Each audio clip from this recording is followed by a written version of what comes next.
ఆయన దర్శనం ఉంది. ఆ భాగ్యం, అదృష్టం, పాపాలు కర్మాలు తగితే ఆయన దర్శనం కలుగుతుంది. పాపం పెంచుకోవాలంటే కూడా ఒకసారి ఆయన నగలు చూస్తే కూడా కోరికలు వచ్చేవాళ్ళు. కోరికలు వస్తాయి మన మనసును బట్టి కదా.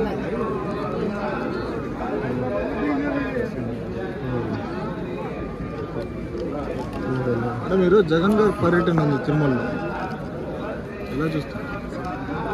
అయినా నేను మీకు ఒకటే చెప్పగలను,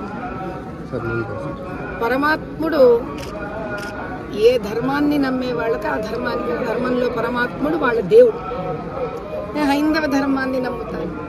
నా పరమాత్ముడు వెంకటేశ్వర స్వామి, పరమేశ్వరుడు, అమ్మవారు, మహాలక్ష్మి లాగా మాకుంటారు.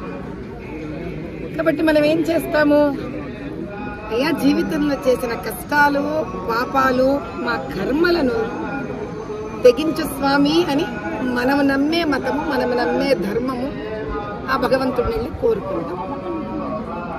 అంతేగాని మనం నమ్మిన దేవుణ్ణి వెళ్ళి మనం ఏ రకంగానూ కష్టపెట్టము, నష్టపెట్టము, దోచుకోము కదా.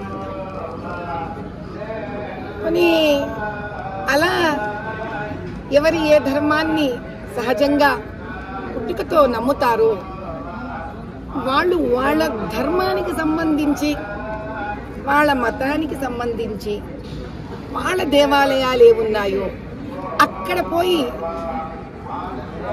తప్పు కార్యక్రమాలు కానీ, దేవుడికి నష్టం జరిగే కార్యక్రమాలు కానీ చేస్తారా? మనిషిగా పుట్టినందుకు మాకు మా ధర్మాన్ని సంరక్షించుకుంటేనే కదా మా గుర్తింపుని సంరక్షించుకున్న వాళ్ళం అవుతాం. కాబట్టి మా ధర్మాన్ని, మా గుర్తింపుని, మా దేవుళ్ళని, మా దేవాలయాన్ని కాపాడుకోవడం కన్నా ఈ జీవితంలో చేయడానికి వేరే కార్యక్రమం మాకు లేదు. కాబట్టి దానికి అడ్డుకునే వాళ్ళందరినీ కూడా నిర్మూలించమని ఆ వెంకటేశ్వర స్వామిని కోరుకున్నాం. కొన్ని గురువులపైన, కొంతమంది వ్యక్తులపైన కొన్ని దాడులు జరుగుతున్నాయి, వారిని ఏ విధంగా శిక్షించాలి? చూడు నాయన, హైందవులంతా కూడా ఒక విషయాన్ని తెలుసుకోవాలి తండ్రి. గుళ్ళ మీద దాడులు జరుగుతున్నా కూడా, దేవాలయాల్లోని పండితుల మీద దాడులు జరుగుతున్నా, భక్తుల మీద దాడులు జరుగుతున్నా, ఈ భారతదేశంలో 120 పైన కోట్ల ఉన్న హైందవులందరం ఏం చేస్తున్నాము? కదలి రావాలి నాయన. హైందవులందరూ ఒక అపర వరద అయ్యి కదలి రావాలి. హైందవ శక్తి జాగృతం కావాలి. మన దేవాలయాలంటే మన పిల్లలతో సమానం. మన ధర్మం అంటే మన వంశ ప్రతిష్టతో సమానం. కాబట్టి ఆ దేవుడిని, దేవాలయాలని, మన ధర్మాన్ని కాపాడుకోలేని వాళ్ళం, మన వంశాలను, మన పిల్లలను ఏం కాపాడుకోగలుగుతాం? తరాలను ఎక్కడ కాపాడగలుగుతాం? కాబట్టి ఇది ఒకరి బాధ్యత కాదు, మనందరి బాధ్యత అని భావించే వ్యక్తిని. కాబట్టే నేను తరలి వచ్చాను. ఆ స్వామివారిని ఒకటే కోరుకున్నాను, తండ్రి నాలో కనుక ఒక ఆవగింజంత ప్రహ్లాదుడిలో భక్తి ఉంటే ఉగ్ర నరసింహావతారం ఎత్తవయ్యా,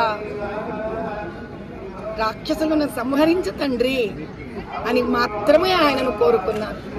ఇంతటి దేవాలయంలో సనాతనంగా ఆకాశరాజు పుత్రికను కూడా వరించి పెళ్లి చేసుకున్న అపర వైష్ణవుడివి, మహావిష్ణువువి, కైలాసం నుంచి దిగి వచ్చావు కదా తండ్రి, మా కోసం శిలారూపం దాల్చావు కదా. ఇంకా సాక్షాత్తు ఉగ్ర నరసింహావతారం ఎత్తు తండ్రి. ఇంకా చాలు, ఈ అధర్మం మా వల్ల కావట్లేదు. రాక్షసత్వం పెరిగిన కొద్దీ దైవమే మమ్మల్ని కాపాడాలి. ఇదే కోరుకున్నాను.